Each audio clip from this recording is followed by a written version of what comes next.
Bonjour à vous les amis, aujourd'hui je vais vous parler de la stratégie sur la création de vos épingles sur Pinterest. Eh bien oui, Pinterest, il y a une stratégie dans la création, comme sur les posts que vous pouvez faire sur tous les autres réseaux sociaux. Sur Pinterest, 2 fois plus qu'une, vous allez voir dans ma vidéo comment il est intéressant et il est crucial d'avoir une stratégie d'élaboration de vos épingles.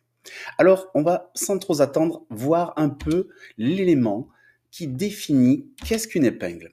Alors, une épingle, c'est quoi? C'est avant tout un titre, comme vous pouvez le voir sur mon épingle là, une épingle que j'ai créée moi-même pour un des logiciels que j'ai créé sur la création et la gestion des emails marketing avec Avalanche Email, voilà pour nommer le nom, eh bien j'ai créé une formation gratuite à côté et du coup j'ai créé cette épingle-là. Et cette épingle-là, eh bien elle est comme toutes les autres typologies d'épingles qui sont attractives pour vos audiences et notamment donc là un titre, il faut que le titre soit bien identifié et ensuite en deuxième temps il vous faut une image. Donc il peut y avoir plusieurs images, mais le débat n'en est pas là pour cette screen. Il faut avoir une image qui attire. Donc là, vous voyez des couleurs assez intéressantes. Et ensuite, un dernier élément pour la création d'une épingle, c'est un CTA, donc un call to action. Donc ça, c'est un élément important parce que, eh bien, la création de vos épingles, comme sur les posts que vous avez sur les autres réseaux sociaux, sur Facebook ou que sais-je, eh bien, il faut toujours, sinon, c'est pas trop intéressant pour vous en termes de retour. Il faut avoir une invitation au lecteur, à la personne qui va regarder votre contenu pour aller voir plus ou en savoir plus sur votre contenu. Alors, du coup, eh bien, je vais vous exposer la méthode Lean Pink Factory. Alors ça, c'est quelque chose que j'ai inventé, le mot-là. Après, sur le processus, je pense que je suis pas trop loin de ce que font les autres professionnels sur Pinterest. Mais je vais vous montrer en 3 points comment elle s'élabore, cette Lean Pink Factory. Alors, en premier lieu, il faut parler du branding. Le branding, c'est ce qui est votre essence, ce qui vous définit, ce qui vous démarque des autres. Ça, bon, vous en savez peut-être plus que moi, mais c'est qu'est-ce qui vous fait apparaître reconnaissable par rapport aux autres personnes. Voilà. Ensuite, deuxième temps, nous allons voir l'approche funnel. Donc ça, c'est très intéressant parce qu'au niveau de Pinterest et peut-être même sur les autres réseaux sociaux, eh bien, vous allez peut-être repenser les choses. Et ensuite, en dernier point, nous allons voir le Lean Working Creation. Ça, c'est pareil, c'est un mot que j'ai inventé, mais c'est un peu pris parti de ce qui existe aujourd'hui sur le domaine américain. C'est du Lean Management, mais adapté finalement à la création des épingles. Vous allez voir, je vous en dis pas plus. Donc, voyons maintenant sur l'aspect branding. Alors le branding, vous voyez là, je vous ai mis 2 typologies d'épingles que j'ai pu créer pour justement promouvoir bien mon outil Avalanche Email qui fait la création automatique et la planification des emails de vos emails marketing. Eh bien, je l'accompagne. Alors j'accompagne à côté avant, un peu en avant du funnel. J'accompagne certains entrepreneurs avec une formation gratuite sur une stratégie. Et ça, c'est un peu mon lead magnet. Voilà. Et donc, du coup, vous voyez, le cœur du sujet est là, c'est le branding. Là, si on remarque, ces 2 types d'épingles, eh bien, elles sont assez similaires et elles sont remarquables sur 2 choses. La première, c'est les couleurs. Vous voyez, il n'y a pas 50 couleurs, il n'y en a que 3. Et ces 3 couleurs-là, eh bien, je les ai mises là-dessus, en détail, sous Canva, je les ai créées. Eh bien, vous voyez qu'il y a, on retrouve la couleur ici et là, et ensuite, on retrouve ce que je vous ai défini en amont, c'est à savoir qu'il y a un titre, ensuite une image et un call to action. Voilà.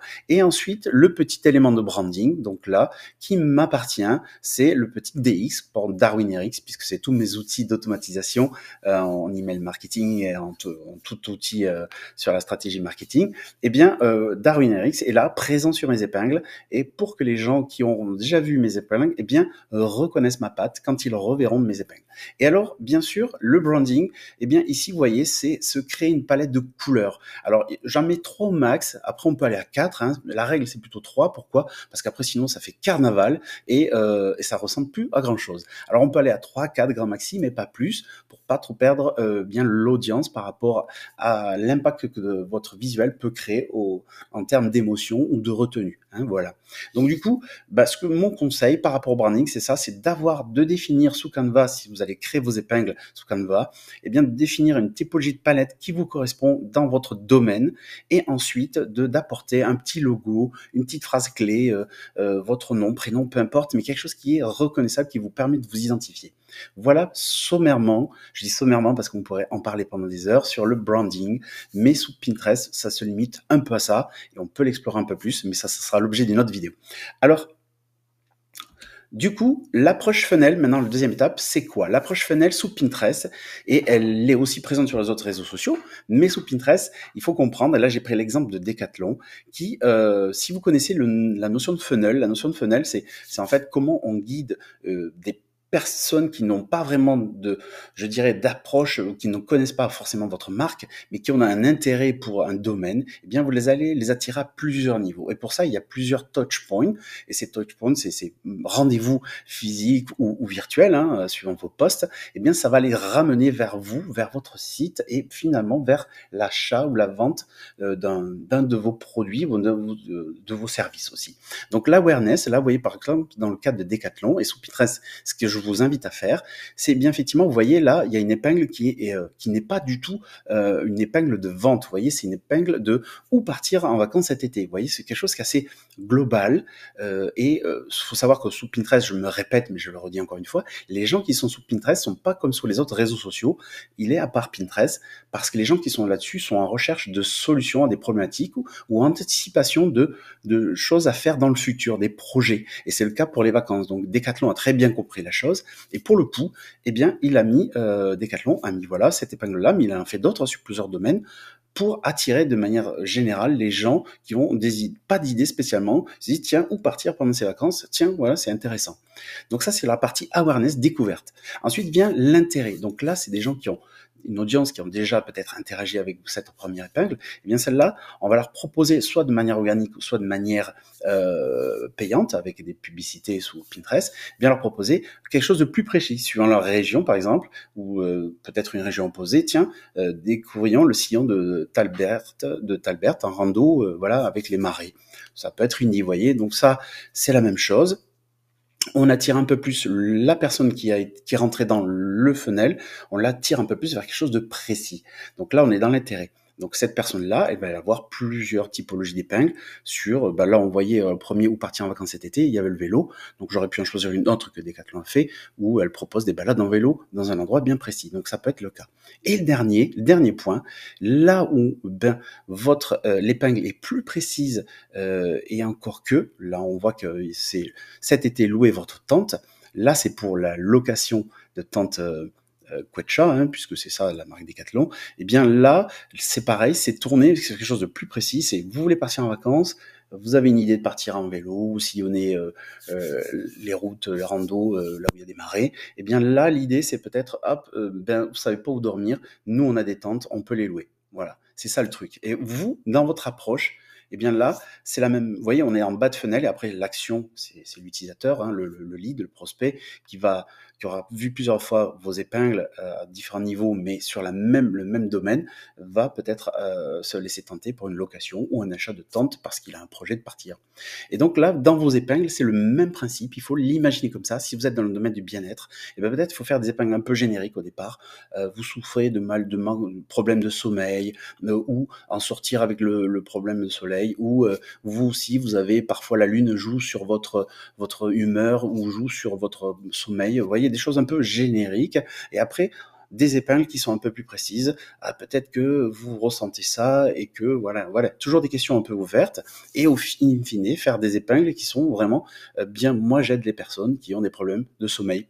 Dans la partie de décision, vous voyez ici, vous pouvez faire des épingles. Voilà. Et donc, le dosage est là. Il faut doser ces épingles. Il ne faut pas toujours faire les mêmes typologies d'épingles, pas toujours les mêmes épingles qui sont là pour promouvoir vos produits ou vos services. C'est aussi de faire des épingles un peu génériques qui attirent cette audience-là, et ensuite des épingles qui sont un peu plus centrées sur votre produit, sur le domaine spécifique à votre domaine, tout simplement. Voilà.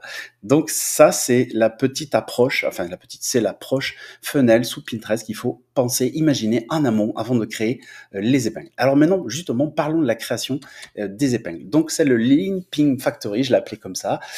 Donc là, je vous montre rapidement un de mes écrans Canva où j'ai créé le Lean Magnet. Moi, alors là, c'était clairement plus, là, on n'est pas dans la prospection ou quelque chose de générique, on est vraiment sur les clés de succès dans une campagne d'email marketing. Donc là, moi, j'ai fait un Lean Magnet. Donc c'est quand même quelque chose qui est plutôt en milieu, voire peut-être début de funnel. C'est comment attirer des gens qui ont, qui se cherchent sur l'email marketing et qui potentiellement n'ont pas de résultats, et bien là, tac, avec Lead Magnet, je les attire. Ça, c'est une autre stratégie, mais elle arrive en haut, middle, final de ce que je vous ai présenté avant. Et donc, du coup, pourquoi je montre cette capture d'écran de Canva? Pourquoi? Parce que vous pouvez voir là sur les petites vignettes en bas, les typologies d'épingles que j'ai pu faire, que j'ai pu dupliquer et puis réadapter ensuite suivant les 3 étapes que je vous ai présentées avant, dans awareness, intérêt et puis décision. C'est vraiment de penser, de reprendre le même branding et puis de le rendre un peu plus précis. Donc c'est ça que vous devez travailler. Et là, j'ai envie de dire qu'en termes de règles, il n'y en a pas. Il faut faire du test. Il faut vous créer par rapport à votre branding, il faut tester. Et au bout d'un moment, si vous allez voir sous l'analytics de Pinterest, bien voir les épingles qui fonctionnent le mieux. Et à ce moment-là, peut-être repérer celles qui sortent, qui se démarquent par rapport aux autres. Vous allez le voir très vite de toute façon. Et à ce moment-là, c'est de jouer sur ces déclinantes-là et de varier les titres, varier peut-être les sous-domaines, les sous-niches qui sont à votre spécialité. Et à ce moment-là, eh bien, vous créer un ensemble d'épingles, voilà, rapidement sous Canva. Voyez, donc une fois que vous en avez fait plusieurs, c'est très facile après de changer un titre, déplacer, changer une image, voyez. Mais en 20 minutes, vous avez créé un contenu facilement de 2 semaines sur Pinterest sans problème sous Canva pour Pinterest. Voilà.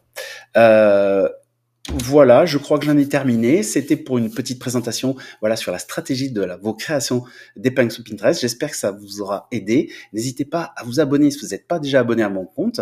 Et puis, laissez-moi un commentaire si vous avez aimé aussi cette vidéo. Et puis, en attendant, je vous dis bon business à vous.